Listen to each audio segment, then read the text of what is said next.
Welcome, heathens and witches, to the Horn and Cauldron Podcast. I'm John Norgrove. This is Julie Norgrove. This is the Horn and Cauldron Podcast. It's happening still. Don't worry, we didn't forget.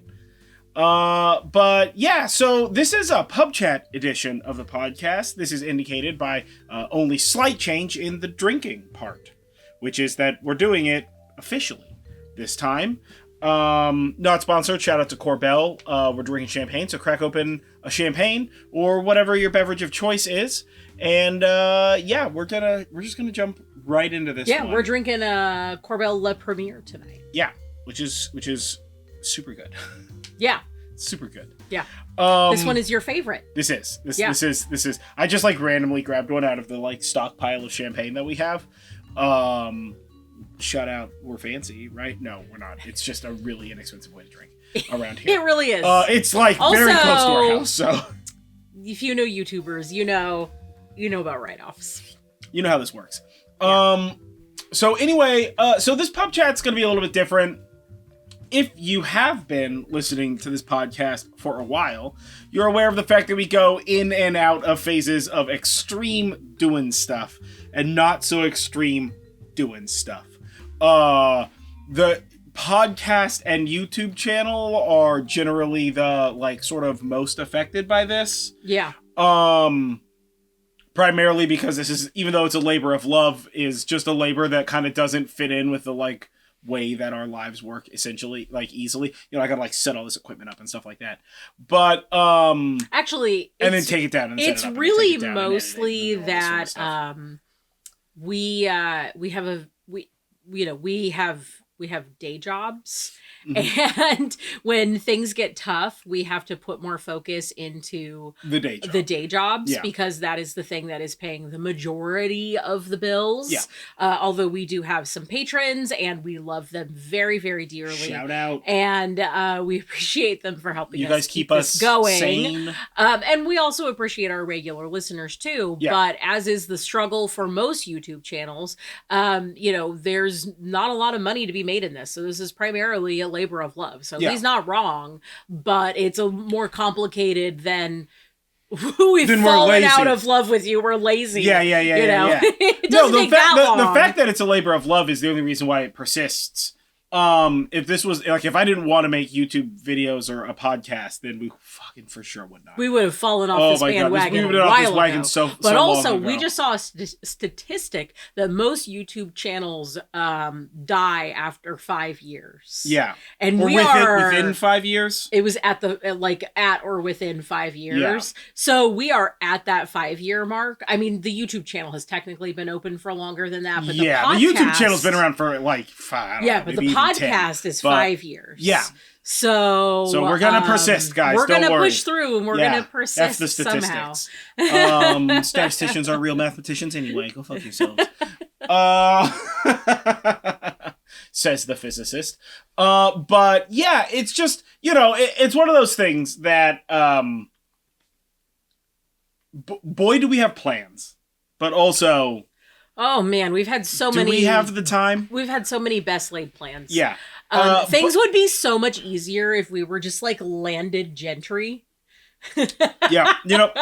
I think that often, if there's some gentry out there with excess land and they wish to indoctrinate us, knight us. I don't know how landed gentry works for obvious reasons.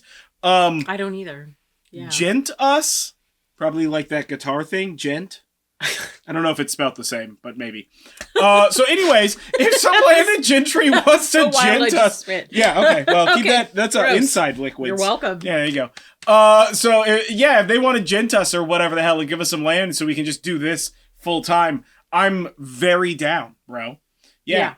But since that's not the fucking case... we're just landed poor. Yeah. We're landed broke. Everybody's we're landed what's broke. The American dream? Buy a house. And then you buy a house and you're like, son of a bitch! And you're I'm responsible for all of this? And they're like, yeah, dog. We will never financially recover, and also this might ruin the tour. Yeah, this will for sure ruin the tour. Which is actually a really great segue into this. So we had been doing pretty well with our spiritual practice up until kind of last year. Yeah. So last year... Until for sure last year. I don't know about fucking kind of. So last year, we live in California, and we live in the middle of a forest. Those of you that are regulars, you know this. Those of you that are new, welcome. It's a redwood forest. It's a redwood forest. And awesome. We live in an area where... all the way in it. Insurance companies have decided to pull out of a lot of different places. And this caused us to have to get new insurance on our house.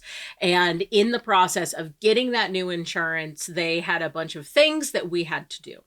And one of those things was getting a replacement or repair on our roof. And this meant that we had to basically rearrange our entire living space so that we could accommodate this roof work. We could get the work done. Also was incredibly expensive to do. Yeah. I don't recommend it. Yeah, don't recommend. Don't recommend. Yeah, we're happy that this roof it's nice. It's nice. Real nice. It's great. We love it. It's fantastic. Very but expensive. One of the things that happened is we had to change the way that the living room was. It was laid out like during the work, and then we have plans like within the next year to rearrange it basically a second time. Right? It'll probably happen sooner than a year, but like I'm gonna be liberal with my guessing or whatever that's called. I'm pretty pessimistic. I don't think it'll be within a year. Yeah. So we're having a bunch of changes with that stuff, and like just picture in your head or whatever. So our coffee table, which is what all of the equipment is currently set up on, used to be more in the middle of the living room. All right. And if you've seen some of the like really old videos, we used to sit in front of like old dresser drawers, and that was also our altar space. So that was like drawers full of craft supplies. They're still full of craft supplies. It's just way harder to get to them. And then Julie's altar space on one side and my altar space on the other side, and then like a communal altar space in the middle. But in the process of getting the work done on the house, we had to move stuff out of the middle of the living room. So our solution to that was because we also work off of the coffee table. Julie and I both have like computer desks set up on it. So we moved everything to one side of the living room, which does mean we have more floor space, which is great because I started working out this year, like heavily working out this year.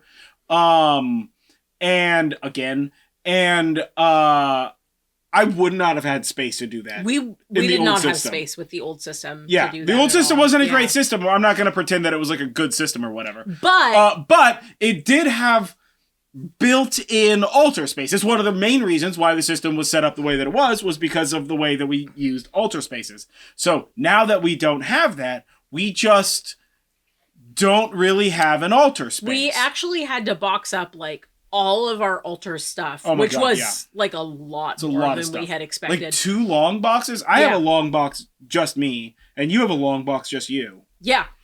So like 2 long boxes worth of altar stuff. So we have like a bunch of, we had to box up like a bunch of altar stuff, except for what we had decided was like the absolute bare minimum, which is like the stuff that we would presumably work with every day. And then we had to put that into a different space.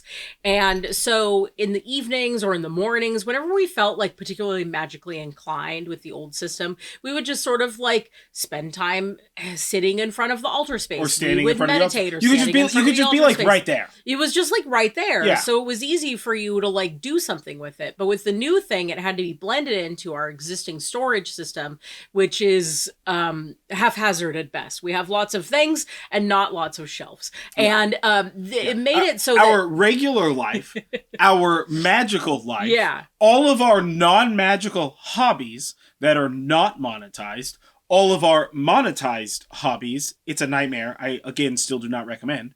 And our business all exist in like a nice, like, miasma of blending. Mm-hmm. Right? Sort of like a Oort cloud surrounding a newly born star. But before planets are formed. There's no separation right now.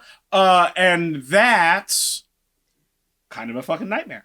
Also, it made it so that the temporary altar space stuff was very easily sort of put behind other things, because we had less counter space in general. So the things that would be going in this weird random spot have things in front of it. And it's made it really difficult for either of us to sort of keep up a routine. Yeah. And, really neither of us... 16 square feet of less counter space. Yeah.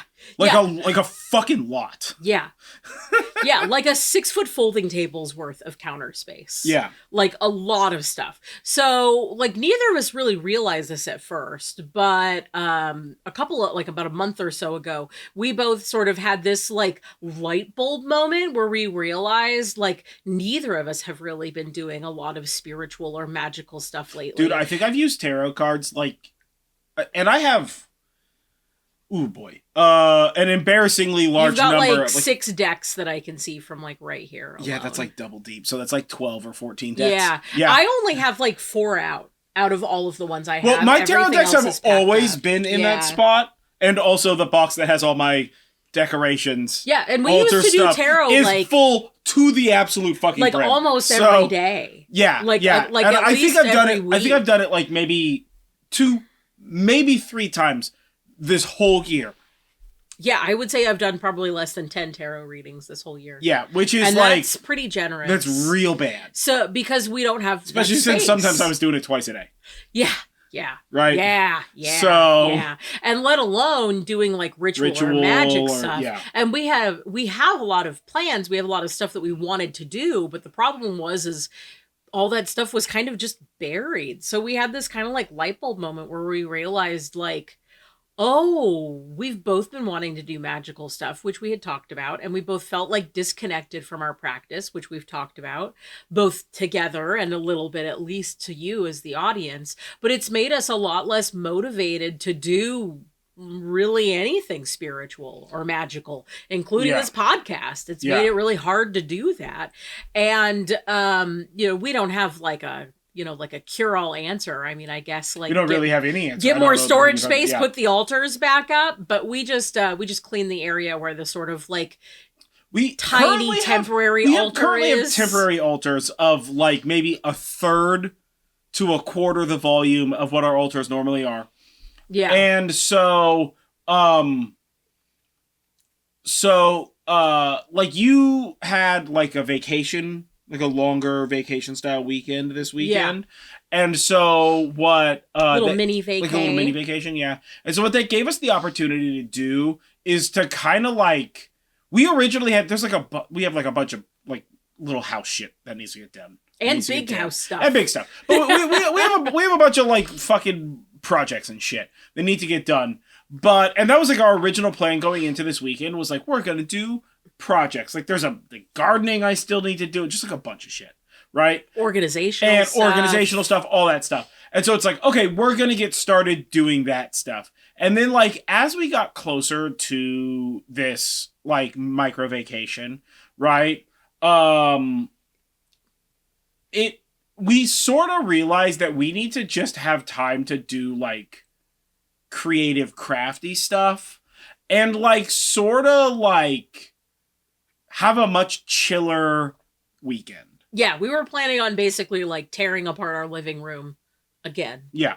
For another project. Yeah. Which would not help with the altar space thing, by the way, but would be very cool in the long run. Yeah. But it does reduce a significant amount of storage pressure if we were to do that, but none of that would assist in the altar space problem.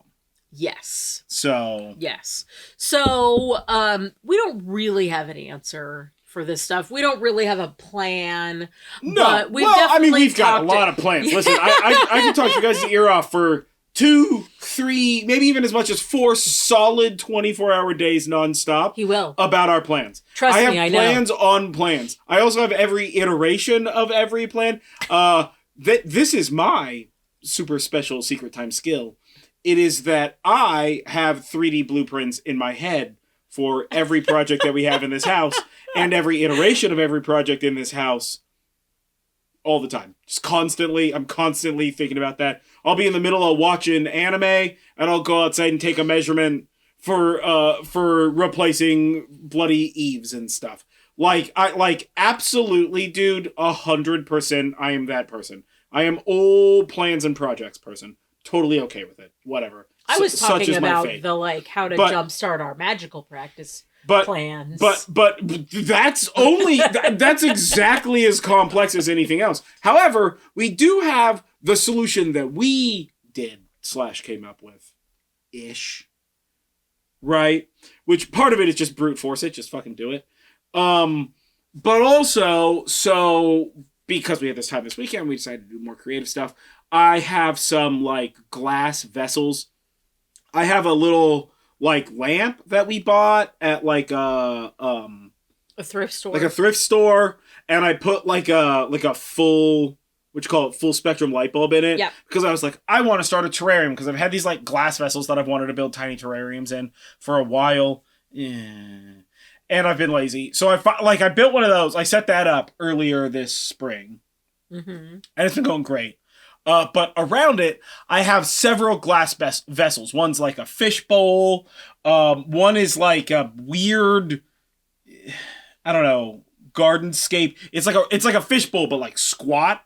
Yeah. Which is weird. If you were to imagine a terrarium that's kind of a wide, flat terrarium bowl that's meant for succulents. Yeah. That would be it's probably that. closer to what this thing is. For sure. And then I've got sort of tall, deep, but really thick glass cylinder. So I've got all these little glass accoutrements that I've been collecting over time. Because each one I want to kind of do something different with. And so I spent the time on a couple of days ago, getting that set up, even though it's not really TM and altar space. You have been talking about wanting to incorporate plants into your altar space. Yeah, but it's sort of my altar space now. Right, and I sort of cleaned up that whole stretch of counter because it had sort of just built up, spaces, just sort of build up detritus when they're spaces to set stuff down on while you're in the middle of 47 projects. Yeah. So I cleaned and organized all that up real nice, so we just have a little bit more space, and it's kind of easier to work around the stuff, the various projects, the 19 projects I can see happening up there. And so, not including our altar spaces. And that kind of cleared some space for Julie's altar space. Yeah. As well as allowed me to set up these plant projects, a thing that I've been wanting to do, and set up a sort of de facto altar space. Yeah. So, that isn't really a solution, because it's not really an altar space, and I haven't been able to get anything else down. In fact, I'd put stuff away in order to clear it. But it's a start. Because it allows you to sort of sit and look at it. One of the things that we found that was really important for our altar spaces is that they were aesthetically pleasing. Something that we would want to stop and look at. Kind of like a nice piece of art, basically. And that's kind of what it is that we tried to curate with this new space, even though it's very tiny.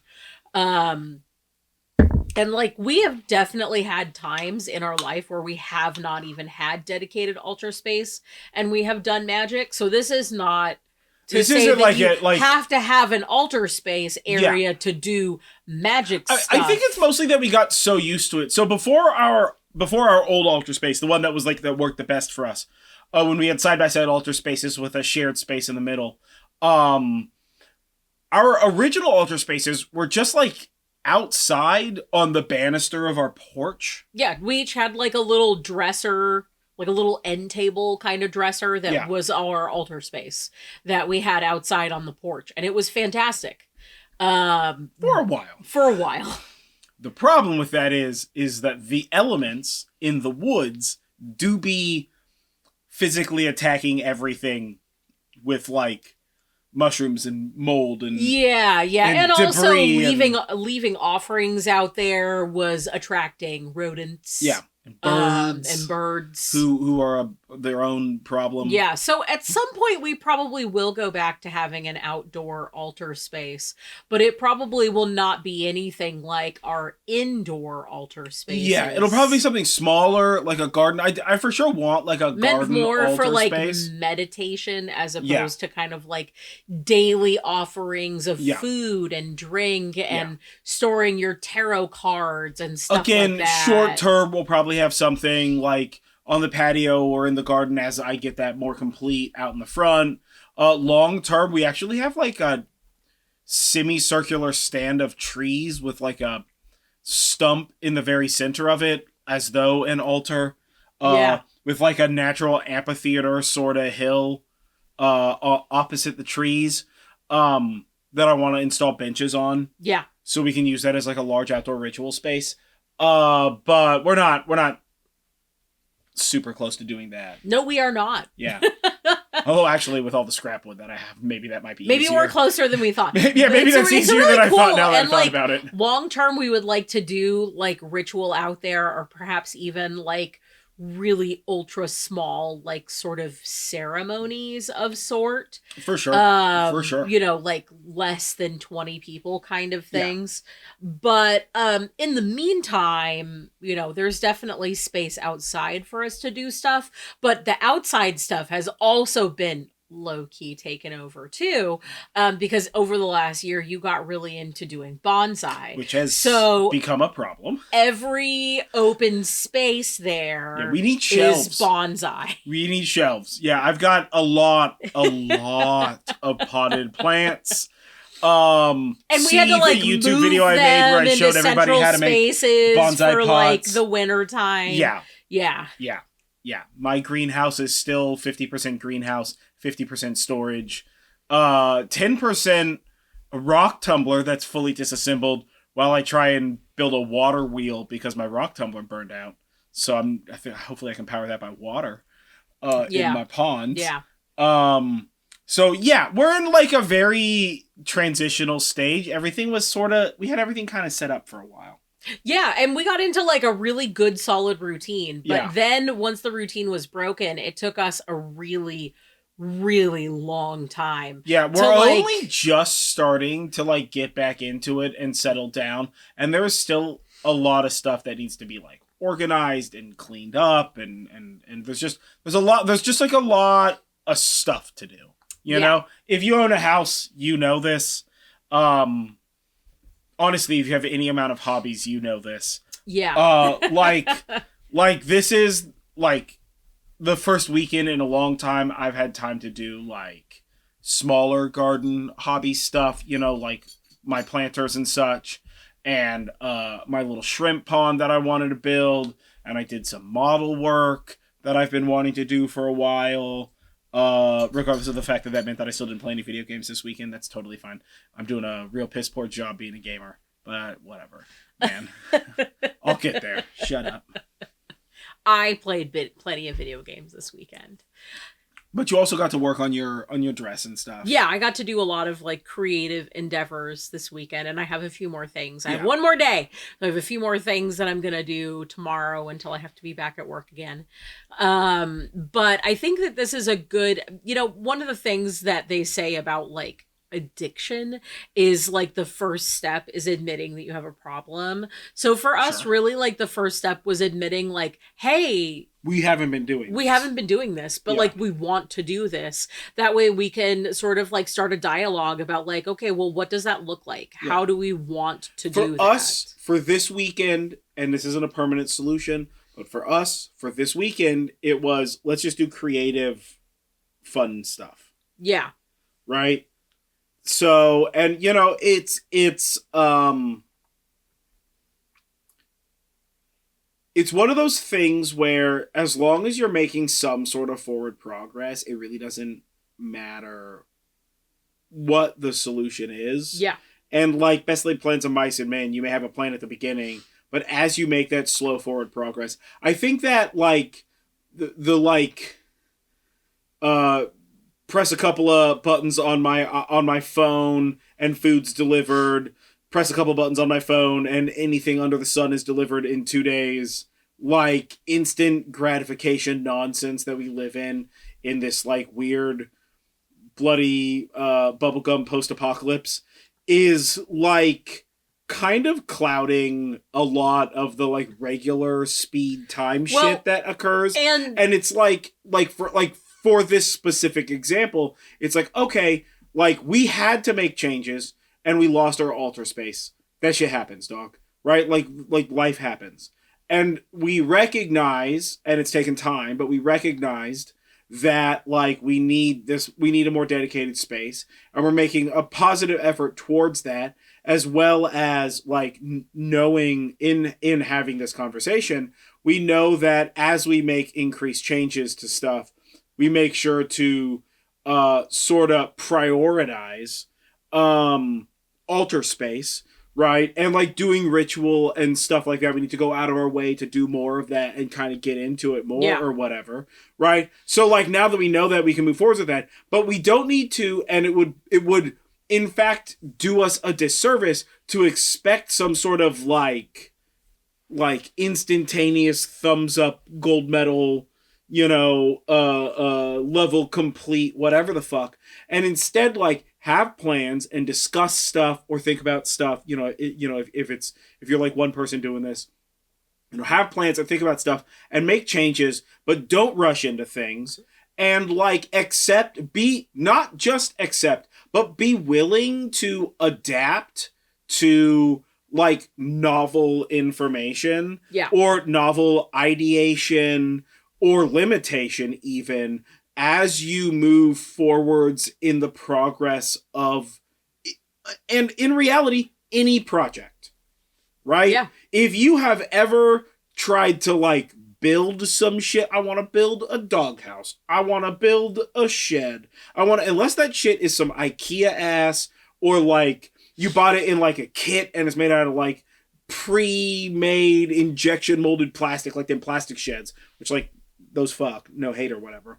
But like, if you're like, I want to build a thing, and you're going to the store and you're buying like 2x4s and plywood and shit like that, for damn certain that shit's got like at least 20% change happening. Like at least. Yeah. So, and it's why whenever you buy like material for a project, you always buy 20% more. This is woodworking. This is fabric work. This is leather work. This is fucking, if you're into Warhammer 40K, you're saving them extra arms and guns and heads and shit, because you're going to need that shit later, dog. You got a little pile full of body parts somewhere, little plastic body parts, because you need that shit. We were just talking about my weird gunpla parts pile, right? That I've got in like a nice tin or whatever. We must logically expect change, right? And from that, we can sort of, like, not just predict that it's going to happen, but like prepare ourselves to adapt to it. Yeah. Such that in the inevitable outcome, we're not like like on our way to the inevitable outcome, we're not like stressed out.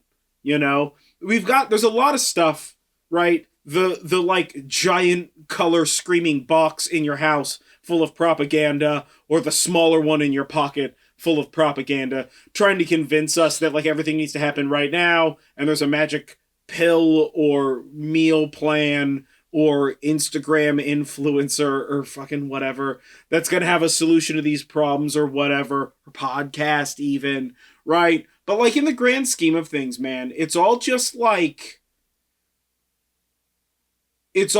sort of up in the air. Yeah. And we just have to be like willing to participate in reality as it comes, and not get so held up in our like prediction model, right? Our like preconceived notions or whatever, because so much of, for what it's worth, the propaganda is meant to manipulate your prediction model such that you expect a specific outcome, and then when you don't get that, you get upset with it, right? And you see that a lot politically these days.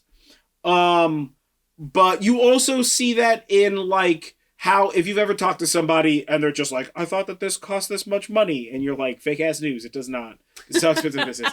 Like, I'm a terrible judge of how much stuff costs, these days, primarily because all of my hobbies are wildly expensive and insane.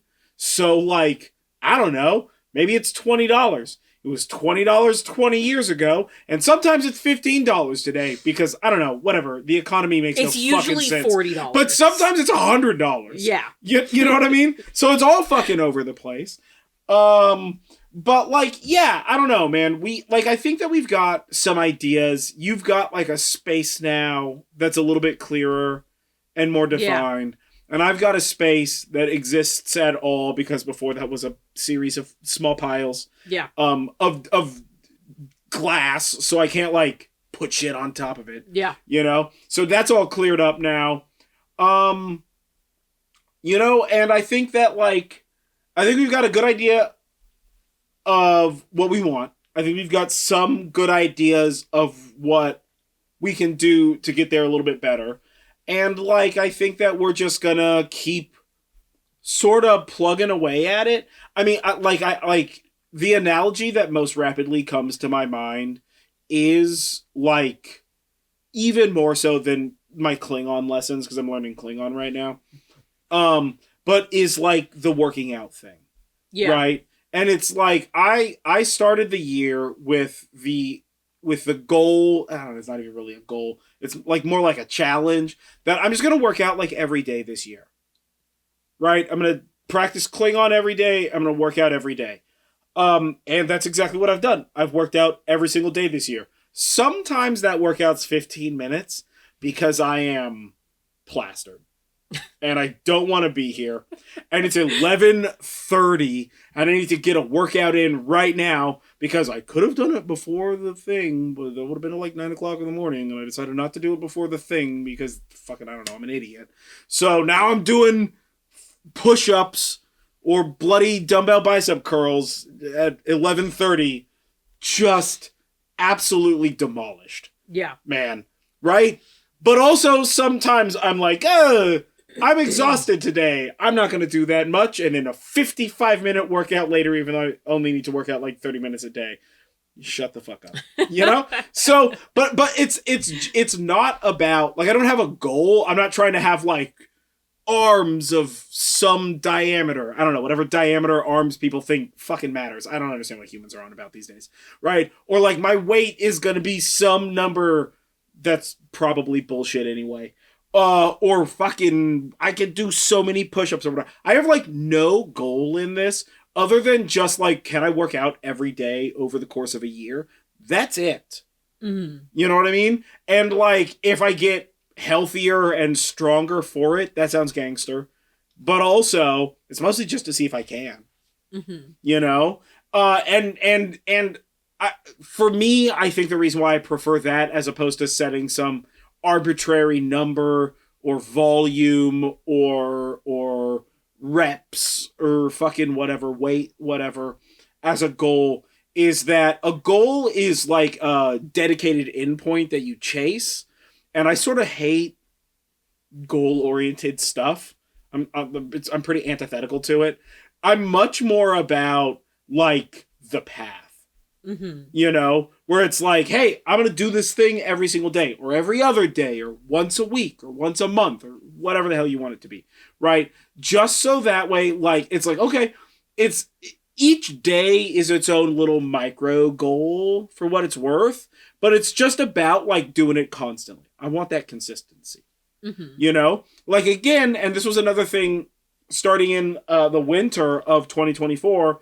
Because I'm a huge anime person. I watch a lot of anime. But I had just been, like, falling behind on stuff and not making time to watch it. And it's not like I was doing other stuff, man. I was just, like, caught watching, like, in the YouTube rabbit hole or whatever. Being caught in the rabbit hole is, like, such a problem for this. It is. And it's not just, like, the YouTube rabbit hole, but it's, like, being caught in the rabbit hole, right? Whatever that YouTube particular or Reddit or Netflix or fucking whatever. Or Instagram or when we watched Severance, we were basically not people for the, like, week that we watched that show to, like, catch up. You know what I mean? Yeah. So I think that one of the things that I have been endeavoring to try to do this year, however well I am doing it, is trying to not be caught in the rabbit hole and trying to be like a little bit more present with things in my daily life. And I feel like I've been doing pretty good about it, especially as somebody whose day job is actually managing social media. It is really, really easy to just mindlessly scroll. Not even just doom scrolling, just mindlessly scrolling. Yeah. You're not reading the words, you're just moving a finger. Yeah, and like it really hit me earlier this year when, I don't know, I don't remember if I was like not feeling well or I was like injured, because I've had a couple of like minor injuries this year. I'm fine. Everything is fine.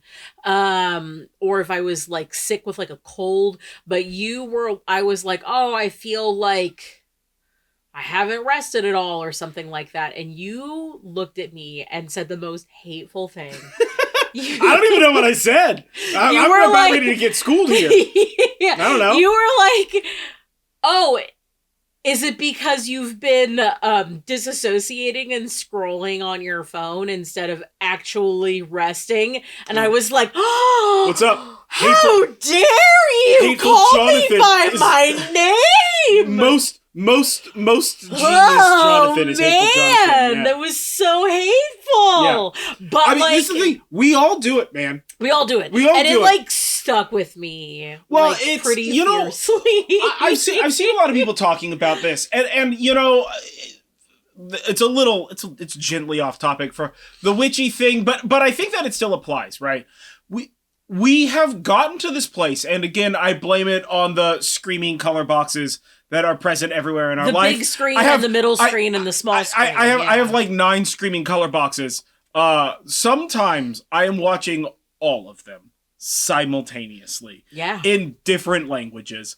It is genuinely a fucking problem, dude. There are days when I am reading the news on one screen, watching anime in Japanese and practicing Klingon all at the same time. That's not okay. You shouldn't do that, right? I'm aware of the fact that like I'm crazy and that's my own fault, and I try to really isolate. That's why when I do Klingon, I go into the kitchen. So I'm just like not distracted, and I can focus on it. Yeah, you either do it in the kitchen or in the bathroom. Yeah, where it's just like a room with a window. So I have like sunlight and that's it. And like there's not like a screen in there. But like a lot of people have been talking about this, like, are we really resting or are we just disassociating and scrolling, right? Like, this isn't an original thought, TM, or whatever.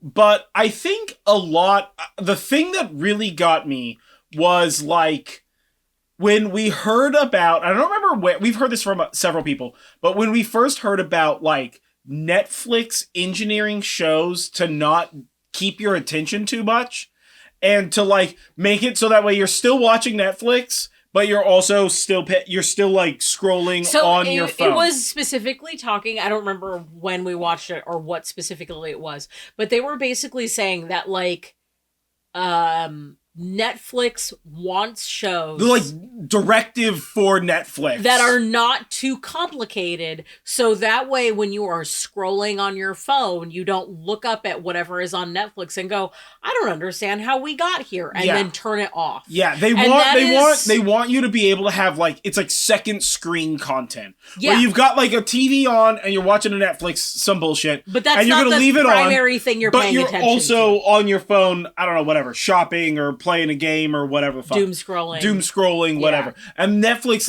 is actively participating in that absolutely heinous crime against humans. Yeah. And when I heard that, I became incredibly incensed about this idea. And let me preface this with, I absolutely am that multitasker person who's doing 9 things at the same time. It was so upsetting. 100% I'm that person. But when I'm like, and like a great example is like when I'm watching anime, right? I generally have 2 categories of anime that I watch. Shows that I actually fucking care about, and I will not even eat when I'm watching it. Like, I will make sure that I can pay attention to the show. And then there is, like, background noise shows. Those I generally watch in English, or I'll watch them in Japanese and just, like, pay a little bit more attention. So we have these categories just in general. In general, you know, we have stuff we want to pay attention to, stuff that's background sound, and stuff we don't care about. Yeah. And they all go on in at the background like a sound category. And honestly, in the stuff we want to pay attention to category, there is stuff you have to physically watch and stuff you can just listen to. Yeah. We follow several YouTubers that we watch regularly, like once or multiple times a week, where, like, you don't really have to 100% watch the video because, like, they're saying all the stuff out loud. Yeah. So, like, those we'll just, like, listen to. You know, like, you'll be in the kitchen doing dishes, or I'll be in the kitchen doing dishes, or but then we have ones that, like, we absolutely want to watch. It's like, everybody shut up and sit down. It's YouTube time. Yeah, and then Gather of course around there the are radio, things children. where we, like, think it's going to be just background sound, and then we end up being incredibly interested in it. Lot of foreign TV shows doing that. But we watch a lot of Norwegian foreign TV, dads and such. And we found that most of the foreign shows that we've watched have, like, especially on Netflix, have especially, like, transcended that, like, second screen as primary screen narrative. Yeah. And a lot of the foreign shows are so good that we are not on our phones. And that's kind of the ideal. For us. Yeah. Watch, if you're not doing this on Netflix, like, watch some of these Korean shows, watch some of these Polish shows, watch some of these Japanese shows, Korean shows, watch some of the Norwegian shows. Yeah. Watch some of the German shows. Man, they are trippy. Yeah. Right? Watch some of the French shows. The Spanish shows that we watch, we found that the foreign shows are far less, like, you know what? They're just better written. That's what it is. People talk about AI slop a lot. Yeah. So I feel like most of our audience probably understands the concept of what AI slop at least is bringing to the table right now. Yeah. But I feel like a lot of the stuff that's on TV right now is Netflix slop. Yeah. And it's not that, it's AI, but it's bringing that same, and again, I don't want everything to be a show. Yeah, first of all, make more fucking movies. Also, make more original movies. Oh my god, I'm tired of watching remakes of some stuff that I remember that was better when I was a kid. Well, but even then, if you're making if you're making something creative, don't just make disposable trash. Yeah. You know, like, Netflix is coming out with new things all the time, which is good, but I feel like it's not always good. Coming out with too much. Yeah. Right? Yeah, it's not always great. And I don't necessarily know that it's coming out with too much. No, I do, because when's the last time we watched a Netflix original more than once? Yeah, that's fair. Insofar as the stuff that's currently coming out isn't as good as it could be, but since that's like a bunch of disparate teams, I don't know that frequency is the problem so much as culture is a larger issue, whereon, again, going back to this, like, Netflix wanting you to have a second screen thing is, like, part of the problem or whatever. But, like, again, you know, to me, the connective tissue, we'll bring it back to the magical stuff. The connective tissue to this is that it's so easy to get, like, distracted in a myriad of things. And it's also easy to think that quantity trumps quality. Yeah. But, like, the answer is not going to be, I have to pull divination I have to do divination every day. Although that may be the answer for some people. Yeah, you don't need to necessarily, I mean, like, if you can set a rule and keep a rule, like, that's fine, whatever. But, like, also, if you can't do it every day, no harm, no foul. Right? It's all whatever. But, like, I think that it's one of those things where, like, it's more about, like, prioritizing stuff. And then, like, when you're doing a thing, really kind of pay the most amount of mind to that thing, right? I have made, like, an example is I've made a conscious effort when we're doing stuff, and, like, you're in the kitchen doing, like, breakfast or whatever, and I'm in the living room doing whatever the fuck it is that I'm always doing. Like, put on music instead of a YouTube video. Yeah. Or a movie or a show or something like that. Something that's just, like, not trying to vie for attention. Yeah. Right? So we can focus a little bit more. And at the same time, like, even if it's a tiny space, even if it's like a little Altoids tin altar or whatever. Have some dedicated space. Yeah. That space can just be like the background on your phone. You know? That space can just be like a notepad on your phone, or like a sketchbook at your desk or in your backpack or what briefcase, however regular people transport stuff. I don't know. I feel like I'm always trying to carry more shit than I need. But as a person who carries a purse, yes. Yeah. Especially because I've been a small purse girly for a really long time, and it's only recently that I've had more than one purse. You've seen that fest bag of mine. That thing is filled to the fucking brim. And also every like a time large we go enough somewhere. purse. Yeah, it's a real problem. It's a problem. Also a backpack that I take to work, and that just like, whoo, that one gets real overloaded. Yeah, dude, that's why and now that I gotta carry my good computer and now that I gotta backpack have reading glasses, it's a whole ass nightmare. Yeah, absolutely don't do that.